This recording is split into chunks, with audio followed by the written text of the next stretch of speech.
Welcome to Cardinal Points podcast. And in honor of Testicular Cancer Month, it is my honor and privilege to have a friend of mine, Bob Darrah, who volunteered to come on and tell his story, his testimonial about his recovery from testicular cancer. And as he says, it's about time men start having this conversation, because we know the way we were raised, particularly in our culture, that we don't talk about our private parts, we don't talk about emotions, we don't talk about a lot of things, and we don't have a tendency to reach out for help also regarding our health. So sometimes it's too late by the time we do. So it's great that we can have this conversation with a man who I have a lot of respect for. He doesn't do anything halfway. You know, he really educated himself about testicular cancer when he found out he had it. So he is a wealth of knowledge, and I'm happy to have him on today, and I'm looking forward to hearing his story and also getting informed about testicular cancer. So welcome, Bob. Thanks, Ed. I appreciate you doing all these things for the men and the boys out there. Growing up in a military family, I had, my dad loved me very much, but he would show me through things that he would do. He wouldn't verbalize that with me, only because I don't think he even knew how to do that. I had three sisters. They were all older than I was. So when it came down to boy stuff, men stuff, nothing was ever talked about. What I found out 19 years ago, I had noticed that my left testicle was heavier for some reason than my right. And it had been like that for, I don't know how long, but for a while. And finally, when I went to the doctors, I asked my doctor, I said, hey, is there a reason this could be happening? And he said, hey, I'm going to get you over to this urologist. I have an idea what it might be, but I don't want to say anything until we figure it out. So while I was waiting to see him, which was literally that day, which was kind of weird because normally, you're a week out or a month out before you can see these people. They took me right away. Right. I ran over, got blood tests. I went to the hospital. They did an ultrasound. They did a bunch of different things. And this transpired from like 9 or 10 in the morning until like 2 or 3 in the afternoon. I went in to see the urologist, and I walked in, and literally there's over 100 people waiting, and he had like 6 doctors there, but he's the main guy. And I walk in, the guy's like going from office to office. He goes, drop your drawers. Checked it out. He goes, we're taking it out tomorrow. I go, what? He goes, we got your blood test back, and you have the most radical testicular cancer you can have. We're not going to waste any time. You plan on having more kids? No. Okay, we're going to remove it tomorrow. My nurse is going to set you up for the prep. I'll call you later tonight. This is how busy this guy is. And this is all happening real quick. So I go home. I'm calling all my buddies that are doctors, and they're calling their buddies that are urologists and all this other stuff. And so next thing you know, I get up the next morning, and the operation is supposed to start at 1. I get there at 11, maybe 1:30, and I get there at like noon, maybe a little bit before noon with Donna. And as we're walking in, my pastor's wife is walking out and says, oh, and Donna told her what happened. And the cool thing is I'm sitting there all prepped, with just a gown on, ready to go in to get operated on. And all these men from my church showed up and, prayed with me. And it was a great feeling, just a great feeling. My spiritual beliefs, Don, I felt super comfortable with anyway. Right. So I had, and I actually, I kind of left this part out, but I actually had a hernia also on that left side. So I walk in, I get pushed into the operating room. There's 2 doctors there. One's going to fix the hernia, The other one's going to remove the left testicle where the tumor had resided. And as they go in there, as they remove it or whatever, they check the lymph nodes, they check, all the stuff. And they actually didn't get me in until, I'll say, 2:45 on a Friday. And I wake up and it's like 3:30. It's only like 45, 50 minutes, from the time I went into and I go, oh, shoot, it didn't go good because it happened so fast. Right. And the doctor came in. My wife, Donna, was super excited. She already had talked to him. And they felt like the tumor was still encapsulated within the testicle, that it hadn't spread. They took some lymph nodes, saw no sign of spreading. And they fixed the hernia. The hardest part was the hernia part, where they had to put the mesh in and fix that part. Yeah. And the one doctor was giving the other doctor a hard time because I guess he was already done and the other guy's still working hard on it. So these guys are all friends and stuff. And, obviously I'm out of it, so I don't even know what's going on. But afterwards they were joking about it and stuff, about how much time he took. So what happened after that was that we were preparing to do chemo and radiation. And we had businesses all over Southern California. And I was driving back from a business in Orange County on a Friday, and I was supposed to start my chemo on Monday. And I had a buddy of mine, Craig, who sent me Lance Armstrong, the Tour de France guy, and who had testicular cancer, really bad testicular cancer. And he gave me the book. It's not about the bike. It talks about, when you're riding and stuff like that, it's about getting mentally strong, being prepared and all that, for what we're going to do. And then I read that. And then there's two doctors that he worked with. Doctor, I think it's Eisner, an older guy. They both were at I want to say Chicago or somewhere in Illinois, somewhere at the colleges there. And then Nichols moved to like Portland or something like that. So I asked my oncologist, as a lady, to, if she knew anything about these guys, and she didn't, but she reached out to them. Well, I get a call on Friday and I'm getting my chemo starting that Monday. And Donna's all excited. She goes, well, Lance Armstrong's doctor, here's at his 5th Tour de France, in 2003. In Paris, actually took the time out and called my oncologist and said, don't do the chemo. Let's do what they call surveillance. And all surveillance is that they were able to, every month I'd go in, I'd get blood tests, I'd get x-rays, I'd get scans, and they would check to see if the cancer has returned anywhere. Typically in testicular cancer, it would come back into the abdomen. Right. But it could come back anywhere. Like with Lance Armstrong, he had an abdomen, he had it in the lungs, and he had 2 spots of his brain where they had to shave his head and cut his brain up. So anyway, which was a great feeling because now I'm not having to go through all this, putting all this bad stuff in my body. Right. And so this went on every month for 2 years. And then in year 3 through 5, it went on, actually year 3 through 4, it went on every other month.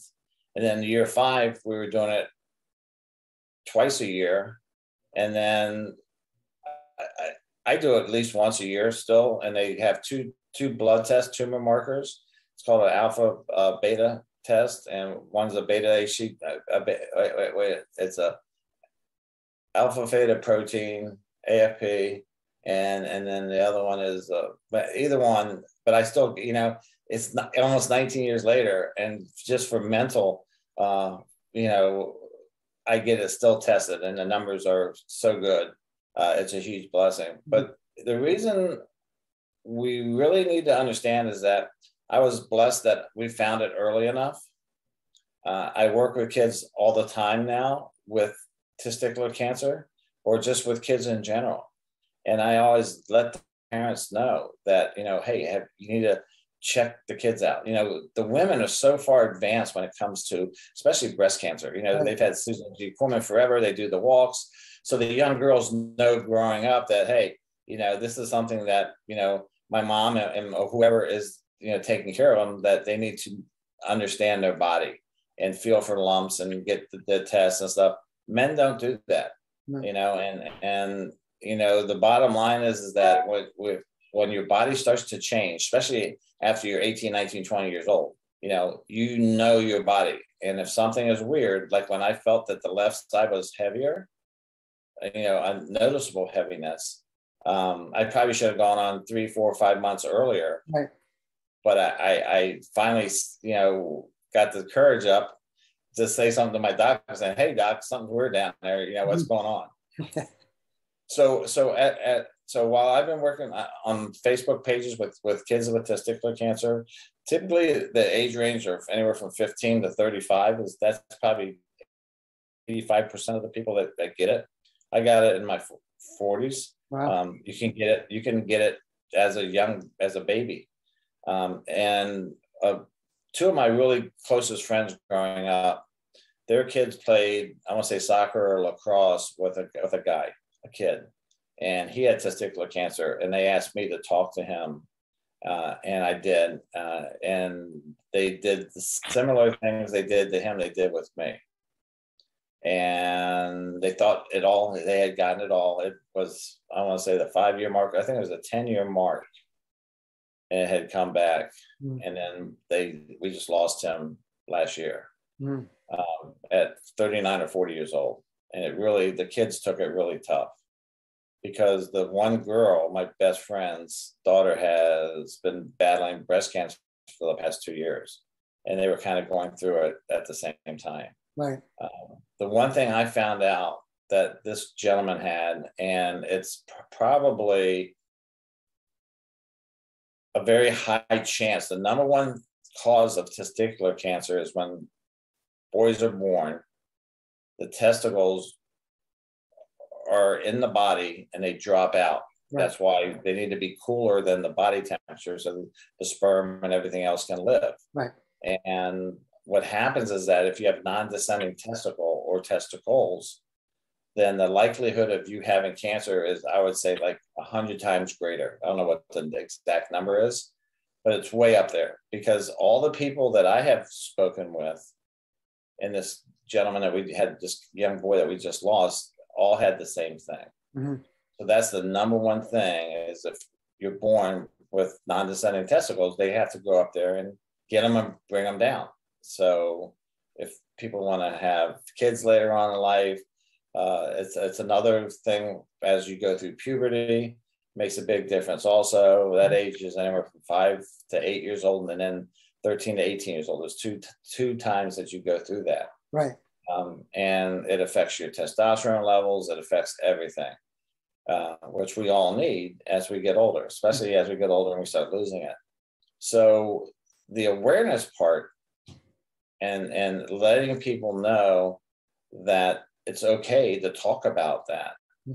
It's okay to it's so important for kids. And there's so many single moms now that are raising boys. Okay. And if they don't feel comfortable talking about it, they should have a man, if it's from church, or a man that they trust, to have that conversation with them to make sure everything's still okay down there. Right.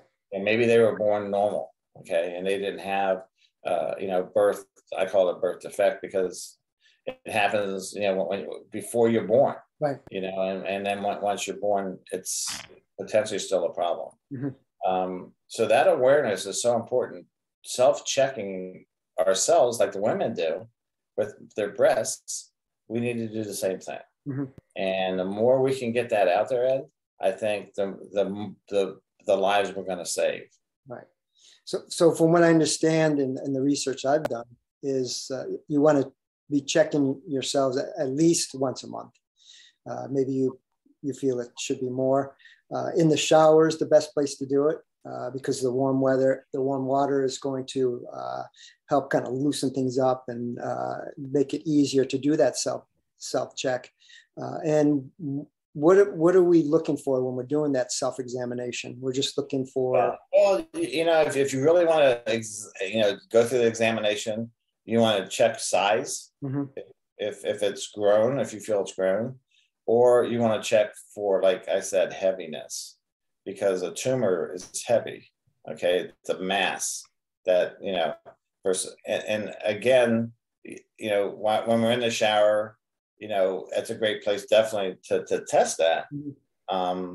But, you know, other things that, and this is what happened with Lance Armstrong and happens with other people as we're kids and we ride bikes. And if you're riding and you go to put the pedal down and you miss it and you rack yourself on the bar, you know, it's painful. And sometimes, and Lance Armstrong thought that his problems was because, you know, hitting his, you know, his testicles on the bike all the time because it falls so many times. Right. And that can affect also what happens, but it shouldn't create a heaviness more than it should just create maybe a swelling or just, you know, tissue, you know, getting inflamed and things like that. Which will get better. It will get better. Yeah. Yes. But it will improve. Right. Yeah, but testicular cancer is not going to. Correct. Until you do, and it's a very simple blood test that they can take to see if you do have it. They can also do it through an ultrasound. You know, I would suggest if it runs in the family, as kids, I would get it done, you know, once every, you know, 2, 3, 4 years or whatever. If your parents had it, if your dad had it. But, you know, again, we know, you know, as we're lifting weights, as we're exercising, you know, our muscles grow, you know, we grow as we get older, we get taller, but, you know, once they say at the age of 18 or 19 years old, that part of your body, unfortunately, stops growing, you know, the good part, you know, but that is, you know, it just breaks me up every time I go onto a testicular page, cancer page. There's about 3 that I belong to now. And I think we lose at least one young kid, at least one a month, you know, because of not detecting, not getting early examination, not understanding that. So any time we could have that awareness, you know, and what you, like I said, I just want to commend you for what you're doing for men, for everything for men, you know, health all the way around for men. But this is for the kids, you know, mainly. Like I said, it's a young man's disease, typically 15 to 35, and normally in the teens, in the late teens, early 20s is when this happens. You know, the doctors are getting a lot better. They're understanding this a lot more. You know, for me, it's unfortunate. I was 6 months old, and I went to Germany for 5 years. My dad was in the military, and he was assigned over there, where they don't have any like great hospitals there. You know, I have military. The military guys were awesome, but they're not on top of a lot of the new techniques like the teaching hospitals are here in the U.S. Right. So I kind of fell prey. I fell into that hole too. So when we got back and I was 6 years old, that's when they did operations on me. And even at that age, I don't really remember a whole lot outside of getting operated on twice, you know, on having these huge incisions, and me going out and playing football before it was too early. And I opened up some of my stitches on one side. You know, it's just I didn't want to be down, you know, I wanted to have fun. But I think nowadays they're a lot better at identifying, but don't take it lightly. You know, that's all I can say is, you know, and if you have any question, you know, go and get it checked out. It's like my dad. You know, I told you about my dad. My dad never got sick a day in his life. His dad lived to be 104. His dad lived to be 104, and then their dad lived to be 108. My dad thought he would live forever, and he had signs of prostate cancer. My mom said he was having, you know, there's different signs for that. I don't know if you've done one of these on prostates, but what happens is, you know, you start, you know, the urination problems, and then you have problems with the libido, the sex, and all that stuff. Well, that had been going on for 6 or 8 years, my mom said. And by the time they found out my dad was stage 4, they gave him 6 to 12 months to live. He made it 10 years. He made it to 67. Wow. But it's still, again, I've lost several really close friends to that. As much as I tell them, you know, you need to get your PSA checked minimum of every 5 years. I get my check again. I get that checked once or twice a year also. I get that checked once a year myself. I go for, I don't know why I decided in my 20s to start going for an annual physical. And so I had that, you get that foundation, that the baseline. So then, you can tell when things go up and when things go down. But yeah, that's something I have checked every year is my PSA. I do have what's called a benign enlarged prostate. So it does affect some of my the flow rate. But I've been able to help control that with some herbals. Yeah, I mean, that's another, maybe I'll have someone on another time when it's Prostate Awareness Month, because that is another thing for men. That's a big one, Ed. That's so much bigger because it does happen as we all get older, as men do get older. It's going to happen. They said in autopsies that when they've done autopsies on men, I think the number is like almost close to 90% of men all have some form of prostate cancer when they do these. The question is it going to outlive you, or are you going to outlive it? Right. Right. So that'd be a great topic. Yes, it definitely will be. So early detection, from what I read, 90 to 95% cure rate if testicular cancer is caught early, which is so that self-examination is so crucial. They remove the testicle, and sometimes, from what I understand, they'll put a prosthetic in. So you choose that. That's your choice. They offer it to me, and at my age, I don't need a, I don't know. It'd be weird having, I guess, a fake one in there. But it's different with women because you can see right. their breasts and stuff. But with men, and everyone laughs at me and think I'm weird, but it's more comfortable only having one down there because you know how it is. It's just the weirdest thing, and all my friends go, "Don't even talk about that," because they have both theirs, But no one ever wants to lose it. Right. They lose them all, but but I still get my other one checked, because it doesn't. It's not like breast cancer. They're this totally separate. Yeah, all your parts that connect the testicle to the urethra or all the whatever those things are that go through, it's all separate. So so the chances of having them in both,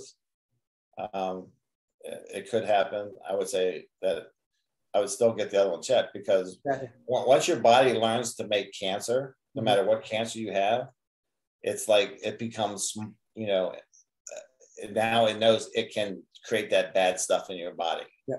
And typically when it comes back, it's going to come back in your abdomen. It could come back anywhere.